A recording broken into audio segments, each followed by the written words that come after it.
सबको नमस्कार।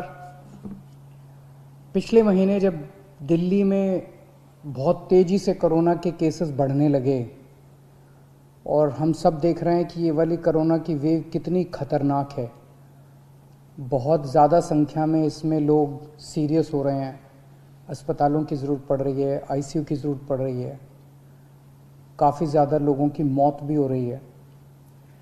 तो 20 अप्रैल को मजबूरी में हमें दिल्ली में लॉकडाउन लगाना पड़ा था। केसेस लगातार बढ़ते जा रहे थे। लॉकडाउन लगाने की वजह से और भी अन्य कई कारणों की वजह से 26 अप्रैल को आके 35% पॉजिटिविटी रेट बढ़ गया था। 35% बहुत ज़्यादा होता है, मतलब 100 लोगों का अगर हम टेस्ट करते थे तो 35 लोग उसमें पॉजिटिव निकलते थे।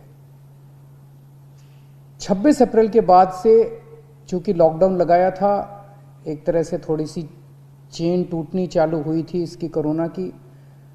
26 अप्रैल के बाद से धीरे धीरे केसेस कम होने चालू हुए और अब पिछले 1-2 दिन के अंदर 23%, 35% से 23% पॉजिटिविटी रेशो आ गया है।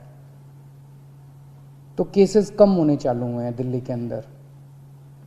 इसमें आप सब लोगों का बहुत ज़्यादा सहयोग रहा। दिल्ली के लोगों ने जम के सहयोग किया। आप लोगों ने लॉकडाउन का पूरी तरह से पालन किया और ये हम सब लोगों की, अपने परिवार की ज़िंदगी और उनके स्वास्थ्य की बात है। हम किसी पे, कोई भी किसी पे एहसान नहीं करा, हम सब के अपने लोगों के स्वास्थ्य की और ज़िंदगी की बात है। इस लॉकडाउन के पीरियड को हमने संसाधन, हेल्थ इंफ्रास्ट्रक्चर को और मजबूत करने के लिए इस्तेमाल किया। कई जगह नए ऑक्सीजन बेड्स तैयार किए गए। सबसे बड़ी दिक्कत दिल्ली में ऑक्सीजन की आई है। नॉर्मल टाइम में जितनी ऑक्सीजन चाहिए होती है अस्पतालों में, उससे कई गुना ऑक्सीजन की ज़रूरत पड़ने लगी, क्योंकि अब जितने भी मरीज आते थे कोरोना में उन सबको ऑक्सीजन की ज़रूरत थी, तो कई गुना ऑक्सीजन की ज़रूरत अचानक पड़ने लगी। पिछले कुछ दिनों में केंद्र सरकार के साथ मिलके और हाई कोर्ट और सुप्रीम कोर्ट के आदेशों से, केंद्र सरकार के सहयोग से अब ऑक्सीजन की स्थिति दिल्ली के अंदर काफ़ी सुधरी है पिछले कुछ दिनों में। अब इस तरह की बातें सुनने को नहीं मिलती कि इस अस्पताल में 2 घंटे की ऑक्सीजन रह गई, उस अस्पताल में आधे घंटे की ऑक्सीजन रह गई, यहाँ पे किसी की ऑक्सीजन से मौत हो सकती है। अब इस तरह की बातें सुनने को नहीं मिल रही है। तो इस लॉकडाउन के पीरियड को हमने अपने सिस्टम को भी सुधारने में काफ़ी प्रयास किए। पिछले कुछ दिनों से वैक्सीन को भी बड़ी तेज़ी के साथ वैक्सीनेशन का कार्यक्रम शुरू किया गया है। आप में से जितने लोगों ने वैक्सीन लगवाया उन्होंने देखा होगा कि दिल्ली सरकार ने जो स्कूलों में इंतजाम किए हैं वो कितने शानदार इंतजाम किए हैं। सब लोग इसकी तारीफ़ कर रहे हैं, सब लोगों को अच्छा लग रहा है। हमारे युवा बढ़ चढ़ के वैक्सीन लगवा रहे हैं, यहाँ तक कि दिल्ली के आसपास के इलाकों से भी लोग दिल्ली में आके वैक्सीन लगवा रहे हैं। वैक्सीन के स्टॉक की कमी है, इसमें हमने केंद्र सरकार से सहयोग मांगा है। मुझे पूरी उम्मीद है, जैसे केंद्र सरकार अन्य बातों पे भी सहयोग करती रही है, इसमें भी हमारा पूरा सहयोग करेगी। पिछले कुछ दिनों में सब लोगों से मेरी बात हुई है, व्यापारियों से, महिलाओं से, युवाओं से, अलग अलग किस्म के लोगों से बात हुई है और सबका ये मानना है कि कोरोना के केस कम तो हुए हैं लेकिन अभी भी बहुत हैं। 23% अभी भी संक्रमण दर है। अभी ढिलाई नहीं दी जा सकती, अभी समय नहीं आया है ढिलाई देने का।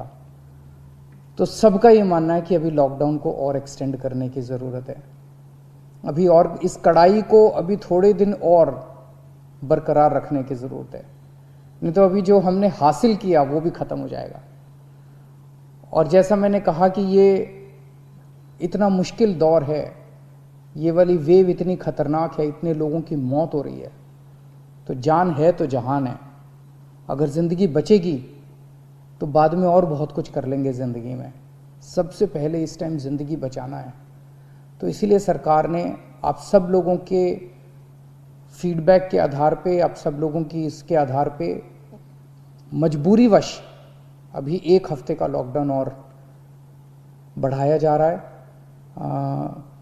कल सुबह 5 बजे ये लॉकडाउन ख़त्म होना था, लेकिन अब ये अगले सोमवार को 5 बजे तक के, सुबह 5 बजे तक के लिए बढ़ाया जा रहा है और इस बार थोड़ा सा और सख्त किया जा रहा है।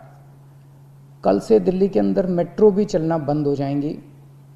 हमारी कोशिश है कि जितना ज़्यादा इसको लॉकडाउन को सख्त किया जाएगा उतना तेज़ी से हम सब लोग कोरोना पे काबू पा पाएंगे। मेरी आप सबसे निवेदन है, जिस तरह से अभी तक आप लोगों ने सरकार का साथ दिया, जिस तरह से अभी तक आप लोगों ने पूरा लॉकडाउन का पालन किया, इसी तरह से आने वाले समय में भी आप सब लोग लॉकडाउन का पालन करेंगे। नमस्कार।